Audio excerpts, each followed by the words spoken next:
জন্মদিনৰ বাবে ব্যক্তিগতভাৱে শুভেচ্ছা জ্ঞাপন কৰিছোঁ। স্বাস্থ্য সুস্থ হৈ থাকক। চৰকাৰ পিছত গৈ যাবলগীয়া আছে যে এজন ৰাজনীতিবিদৰ যেতিয়া তেওঁৰ হাতৰ পৰা ক্ষমতা গুচি যায়, আটাইতকৈ মানসিকভাৱে তেওঁলোকৰ ওপৰত প্ৰভাৱ পৰে, শাৰীৰিকভাৱে প্ৰভাৱ পৰে। ক্ষমতা যোৱাৰ পিছতো তেওঁ সুস্থ হৈ থাকক, সেয়া মই কামনা মোৰ ফালৰ পৰা জনাইছোঁ।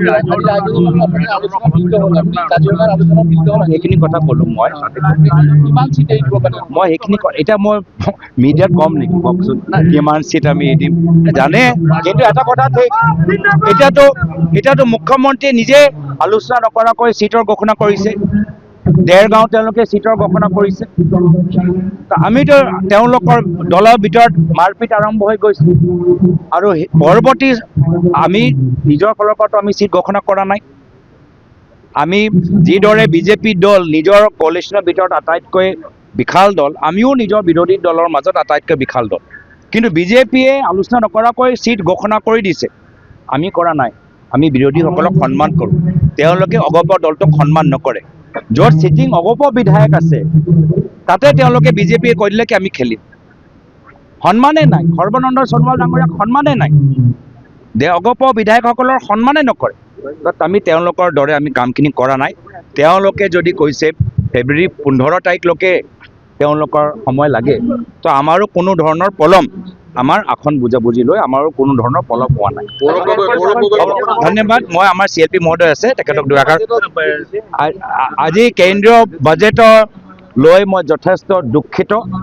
আমি ভাবিছিলোঁ যে যিদৰে আজি তাৰিখত আমেৰিকা, চীন যিদৰে আজি তেওঁলোকে অৰ্থনৈতিকভাৱে এটা নীতিবোৰ শক্তিশালী নীতি বনাইছে, আজিৰ তাৰিখত সেই আমাৰ বাজেটত দূৰদৰ্শী নীতি বা দূৰদৰ্শী দৃষ্টি আমি দেখা পোৱা নাই।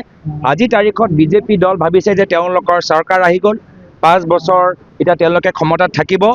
একদম মানে কমপ্লেচেণ্ট, একদম মানে লেহিমীয়া এটা বাজেট বনাইছে, যিহেতু তেওঁলোকৰ কোনো নিৰ্বাচন নাই, কেন্দ্ৰীয় চৰকাৰৰ নিৰ্বাচন নাই। নিৰ্বাচন হ'লতে ধাম ধুমকৈ তেওঁলোকে কৰিলেহেঁতেন, কিন্তু এতিয়া তেওঁলোকৰ পাছত ক্ষমতা আছে, আৰু সেইকাৰণে আৰামছে এটা মানে সাধাৰণ এটা বাজেট তেওঁলোকে মুকলি কৰিছে। কিন্তু গম পোৱা নাই যে আজিৰ তাৰিখত আমাৰ অনলাইন ই-কমাৰ্চৰ বাবে কিমান আমাৰ দুখীয়া সৰু দোকান, সৰু শ্বপিং মলৰ ওপৰত আমাৰ অৱস্থা।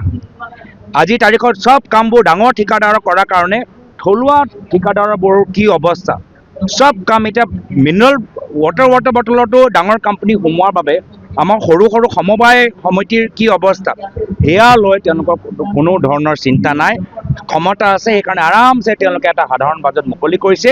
কিন্তু বাস্তৱত আমাক অৰ্থনৈতিক যিভাৱে এটা দূৰদৰ্শী বাজেট ওলাব লাগে, বা আন্তঃৰাষ্ট্ৰীয় পৰ্যায়ত যি ধৰণে বিভিন্ন দেশে আজিৰ তাৰিখত এটা এগ্ৰেছিভ এটা অৰ্থনৈতিক নীতি বনাইছে, সেই ক্ষেত্ৰত আমাৰ ফালৰ পৰা এটা ধৰণৰ আগ্ৰেশ্যন আমি দেখা পোৱা নাই। কমপ্লেচেঞ্চি 100% কমপ্লেচেণ্ট বাজেট, লেহেমীয়া এটা বাজেট মুকলি কৰিছে। মই এতিয়া আমাৰ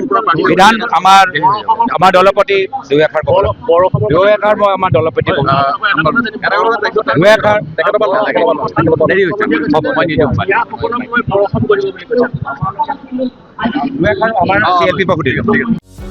যিকোনো খবৰৰ বাবে যোগাযোগ কৰক আমাৰ এই নম্বৰত 9181 307 2221।